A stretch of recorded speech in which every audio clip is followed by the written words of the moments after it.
Assalamualaikum warahmatullahi wabarakatuh. Waalaikumsalam warahmatullahi wabarakatuh. Alhamdulillahirabbil alamin wassalatu wassalamu ala asrofil anbiya'i wal mursalin wa ala alihi washabbihi ajmain amma ba'du. Pertama-tama marilah kita panjatkan rasa puji dan syukur kita kehadirat Allah Subhanahu wa taala yang selalu memberikan kita nikmat sehat setiap harinya sehingga kita semua dapat berkumpul di dalam ruangan ini dalam keadaan sehat walafiat. Selain itu, tidak lupa sholawat salam kita sanjungkan kepada junjungan besar Nabi Muhammad SAW yang telah menyelamatkan kita dari panasnya api neraka. Semoga kita semua termasuk dalam golongan orang-orang yang akan diberikan syafaatnya di hari akhir kelak. Amin ya robbal alamin. Pada kesempatan yang berbahagia ini, saya akan menyampaikan sebuah ceramah yang berjudul Sholat sebagai Tiang Agama. Semoga apa yang saya sampaikan ini dapat berguna bagi kita semua yang hadir di sini. Hadirin yang berbahagia, diperintahkannya Nabi Muhammad SAW untuk melakukan perjalanan Isra Mi'raj adalah untuk menerima perintah ibadah sholat bagi para umatnya. Sebegitu pentingnya ibadah ini hingga Nabi Muhammad harus pergi ke langit ketujuh bersama dengan malaikat Jibril. Tahukah kalian bahwa pada mulanya Allah Subhanahu wa taala memerintahkan kita untuk melaksanakan sholat selama 50 kali dalam sehari. Namun akhirnya berkat Nabi Muhammad SAW kita dapat mendapatkan keringanan untuk mengerjakan sholat selama 5 kali dalam sehari. Melaksanakan sholat 5 kali dalam sehari saja sangat berat bagi sebagian orang lain. Bayangkan apabila ketika kita diperintahkan untuk mengerjakan sholat selama 50 kali dalam sehari. Hadirin yang berbahagia, ibadah sholat merupakan ibadah yang sangat penting dalam agama kita. Hukumnya adalah fardu ain, yang artinya apabila ketika dikerjakan akan mendapat pahala dan bila ditinggalkan akan mendapat dosa. Oleh karena hukumnya yang wajib, sholat diumpamakan sebagai tiangnya agama.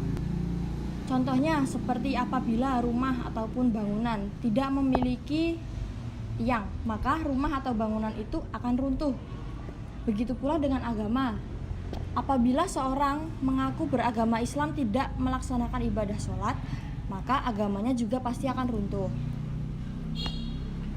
Perintah mengerjakan sholat ini bahkan ada di dalam rukun Islam yang kedua, yaitu mengerjakan sholat 5 waktu dalam sehari, dimulai dari sholat subuh, duhur, asar, maghrib, isya. Apabila kita melaksanakan perintah sholat ini dengan sungguh-sungguh, maka kita pasti akan mendapat pahala yang sempurna dari Allah Subhanahu wa taala. Hadirin yang saya hormati, banyak sekali hikmah yang bisa kita dapatkan dari melaksanakan perintah sholat 5 waktu. Yang pertama, mendekatkan diri dengan Allah Subhanahu wa taala. Sholat merupakan sarana bagi kita untuk mendekatkan diri kepada Allah.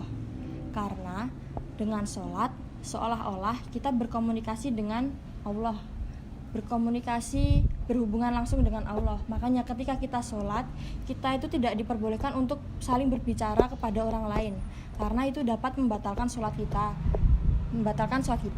Menjaga kesadaran dan pengendalian diri, itu keutamaan yang kedua. Ibadah sholat akan membuat hati manusia selalu terpaut dengan Allah Subhanahu wa taala, sehingga kita senantiasa dapat menjaga diri kita dari hawa nafsu yang dapat menjerumuskan kita dari perbuatan dosa. Selanjutnya, dapat mencegah perbuatan keji dan mungkar.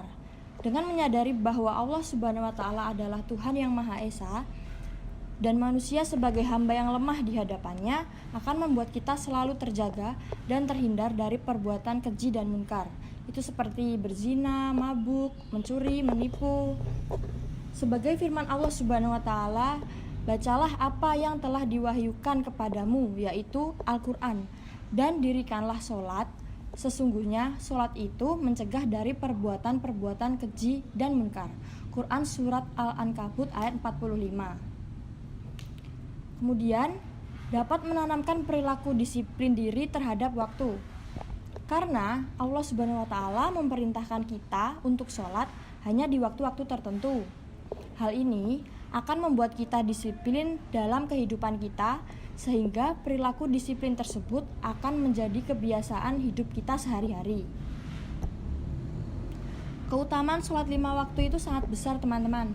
Sholat juga adalah salah satu ibadah yang paling penting setelah membaca kalimat syahadat. Dalam Islam, ibadah ini punya kedudukan tinggi. Sholat dianggap sebagai tiang agama karena dapat memisahkan mana yang merupakan bukti keislaman dan mana yang kekufuran ataupun munafik. Karena pentingnya sholat, maka tentu ibadah ini punya banyak keutamaan. Sholat 5 waktu memiliki keutamaan tersendiri. Setiap waktu sholat punya kelebihannya dan akan amat sangat disayangkan jika kamu meninggalkan salah satunya. Selain punya keutamaan yang besar secara umum, sholat wajib di setiap waktunya juga memiliki keutamaan masing-masing. Yang pertama, keutamaan sholat subuh. Sholat subuh sangat bermanfaat bagi siapapun yang menjaganya. Dalam hadisnya Rasulullah SAW bersabda, barang siapa yang mengerjakan sholat bardain, yaitu sholat subuh dan asar, maka dia akan masuk surga. Hadis riwayat Bukhari nomor 574. Keutamaan sholat zuhur. Keutamaan sholat zuhur dapat melindungi bagi siapapun yang melaksanakannya dari siksa api neraka jahanam. Panas siang matahari yang terik itu merupakan cobaan kepada manusia terhadap siksa neraka yang panas dan keras. Bisa dibayangkan, panas matahari aja kadang kalau kita keluar rumah males, panas, mager. Panasnya matahari itu sebenarnya belum ada apa-apanya sama dibanding panasnya neraka jahanam, teman-teman. Terus selanjutnya keutamaan sholat asar.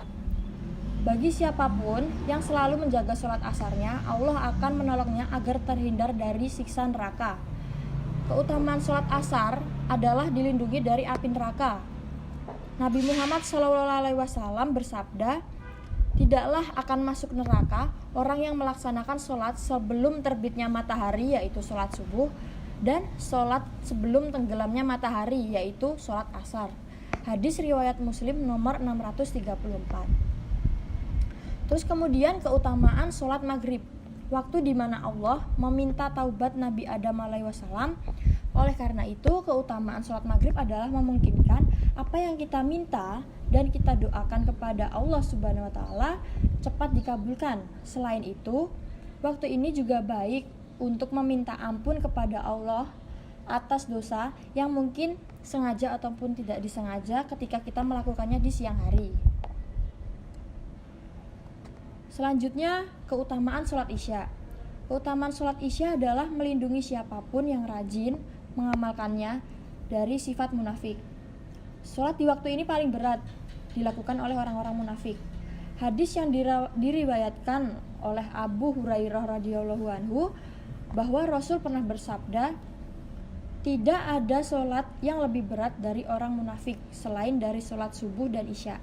Seandainya mereka tahu keutamaan yang ada pada kedua sholat tersebut, tentu mereka akan mendatanginya waktu sambil merangkak. Hadis riwayat Bukhari nomor 657. Ancaman bagi yang melalaikan sholat 5 waktu itu juga pasti ada ya, teman-teman. Sholat adalah amal yang pertama kali dihisab di akhirat. Keutamaan sholat adalah melindungi orang yang melakukannya dari siksa api neraka. Oleh karena itu, bagi yang melalaikan sholat pasti akan diganjar azab atau siksa yang keras di neraka. Dalam Al-Quran Allah Ta'ala berfirman, maka datanglah sesudah mereka pengganti yang menyia-nyiakan sholat dan memperturutkan hawa nafsunya, maka mereka kelak akan menemui al-goya, kecuali orang yang bertaubat, beriman, dan beramal soleh. Quran Surat Maryam ayat 59-60. Hadirin yang berbahagia, sebenarnya masih banyak sekali hikmah dan manfaat dari sholat 5 waktu yang bisa kita dapatkan. Oleh karena itu, sebagai hamba Allah Subhanahu wa Ta'ala, hendaknya kita mengerjakan sholat 5 waktu agar kita mendapat pahala dan terhindar dari siksaan api neraka. Sekian, sampai di sini saja apa yang dapat saya sampaikan. Mohon maaf apabila ada kesalahan dan penyampaian dari saya. Terima kasih atas perhatiannya. Saya akhiri, wabillahi taufik wal hidayah. Wassalamualaikum warahmatullahi wabarakatuh. Waalaikumsalam.